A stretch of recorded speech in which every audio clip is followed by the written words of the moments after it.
This will be the most self-indulgent video that I've put out in almost 3 years of doing this, and I will be asking you to support solo playthroughs if you don't already financially. If you got a few minutes, please take a watch.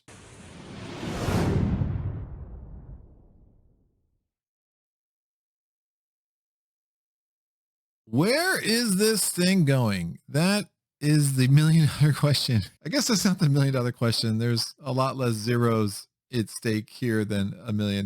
But as I have rounded the corner past 4,000 subscribers, and as I have taken stock of this channel, felt like a good time to be a bit more direct with this channel and where I want it to go and what I need to really make that happen. To do that, I think it's helpful to give you a better sense of where I've been and why this channel exists in the first place. So I started solo playthroughs in the fall of 2019, really as an outlet for me to do something I loved in the midst of an extremely stressful job. For those of you who don't know, I was a criminal defense attorney for about 8 years. As you can imagine, that's a fairly stressful job with high stakes attached to pretty much everything I did professionally. Solo gaming became what it became in my life, I think, because it gave me a space where I could make meaningful decisions that objectively didn't matter. You know, if I didn't beat that Megapolis and Mage Knight, no one was going to jail. If I didn't scare a level 6 Sweden off the island, no family was going to be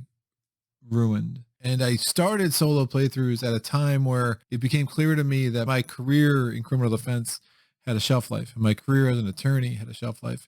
And I knew I couldn't do that forever. But I didn't think solo playthroughs was going to become anything more than just this goofy side hobby thing that I did, and didn't really know how long I would do it, and didn't really know if it would really take on. And my early videos were terrible, really bad. I've heard it said that your first 35 to 40 videos are pretty garbage. And that definitely is true in my case. But I learned some things. And then COVID happened and the world shut down and my channel started to grow. And if you look at the quality of my videos before COVID, and then the early parts of COVID, and then the mid parts, and then my latest videos over the last few weeks, you'll see that progression where I realized that, hey, people liked my content.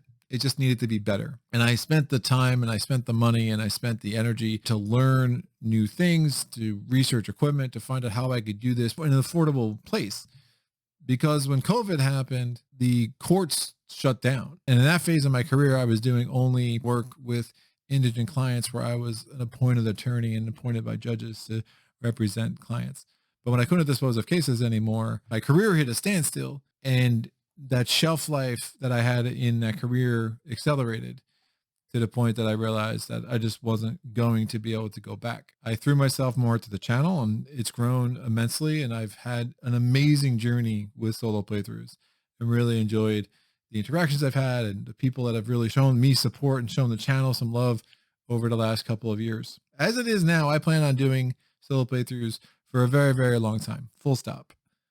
I love what I do. I love the games. I love how the channel really helps me get deeper with the games that are my favorite things to play when I'm by myself.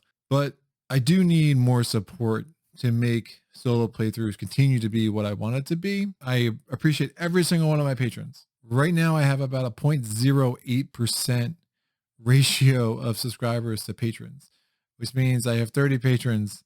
That's not great. Looking at other channels and looking at what's realistic, I would like to get that number up to 2 to 3% of my subscriber base. Now, I understand people subscribe for all sorts of reasons. A lot of subscribers only subscribe to me for 1 or 2 games, and that's fine. However, if you are really getting something out of my content, if my content has helped you discern what games you want to invest in financially yourself and what games you don't, if my content has made you enjoy more the games that you have invested in, I would really ask you to consider going to my Patreon page and signing up on one of the tiers of support that is available to you there. Other ways you can support this channel, if you don't want to do the monthly Patreon thing and you don't want to have to come in and sign up for Patreon and then cancel after a month, I get it. You can support this channel through the thanks button that's on the bottom of every video. That gives you a chance to throw in a tip, so to speak, for any video that you particularly like. You can show up for one of my live playthroughs on my live playthroughs, there is a super chat functionality that gives you a chance to, again, give me a tip for a game that you're especially like, or a playthrough that you think is especially useful or entertaining to you. You can buy merchandise.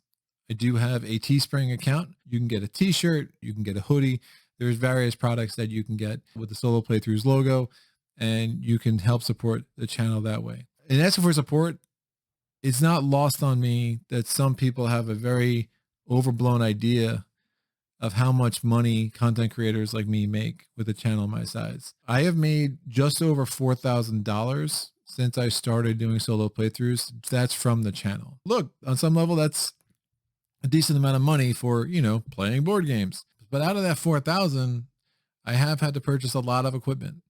And I've also purchased some games that I probably wouldn't have purchased otherwise, but at least the games, I have a game out of it.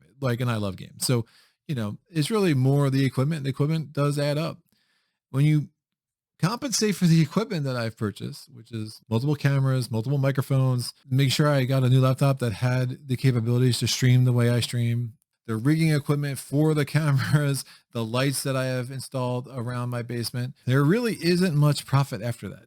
And what's there, when you factor in the amount of hours that I've spent in filming, in editing, in live streams, I assure you, this is not a path to riches, but it is a path that I enjoy, and it is a path that I would like to continue to do. How much I can continue to do that at the current level is going to depend on how much support I get, or do I need to start focusing energies elsewhere, because I do have a wife and a family and other obligations and people that my wife and I support in our life. For those of you who are interested in doing the Patreon route, what are the perks? Well, my gratitude, really. The perks are the videos that I make. I do not do exclusive content. I never want to squeeze people out over a few bucks. This is not how I'm made. But if you can afford to support this channel, and it's something that's of interest to you, and you have the means and you have the availability, and you feel like you're getting $36 of value a year out of my channel. Again, $36 a year, that is the $3 a month level. Your support would be a lot. Getting me to that 2 or 3% Patreon level, or doing other things to make sure that this channel has the support that it needs for me to continue to invest the time. I will always invest time in this channel. I do have a blog of sorts that I write for my existing patrons that I update every week, and they are fully aware of the changes that I've made. I'm going to more live streams so I get more content on the channel, and I can continue to engage with the new games that are out there in a better way, in a more dynamic way. I can engage with the chat in a more dynamic way. If anyone who's been to my live streams or watched them, you know that I am happy to answer questions at all times. I'm happy to be totally available to anyone in the comments there, but I assure you, my Patreons also have that access where they can shoot me questions, ask me what I think about games that they're thinking about purchasing, and it is my goal in what I do to make all my Patreons and all my subscribers in general make better purchasing decisions, as there are so many games clamoring for your attention and trying to get money out of your pocket. And if you like the games that I like, if you think that you're in my tastes align, I think my channel can be really helpful to that. If you think that your taste and my tastes are diametrically opposed, well, you probably don't want to be my Patreon, but at least I helped save you money by showing you what you shouldn't buy in that sense too. So look, I didn't write a script for this. I really wanted it to just be from the heart. Not saying I didn't restate a couple of things and do a couple of takes of some parts here, because I want to make sure that I'm saying what I mean to be saying. But in the end, solo playthroughs has become really meaningful to me. I would love to get to a place where this could be a full-time thing. 4,000 subscribers, it's not even close to that. Right now would be a great time for solo playthroughs to take a big step toward that potential in the future. So thank you for joining me. I really appreciate you watching this video. I know it's definitely a different kind of thing. I won't be doing it often. Just wanted to put it out there, give a little heart to heart, kind of give you a little window into what's going on behind the camera with the crazy bearded guy who plays some games. So that's it. Hope it was informative. Happy to answer any questions or comments in the chat. Thank you for considering supporting solo playthroughs. And if you already do, I really appreciate it. Happy gaming.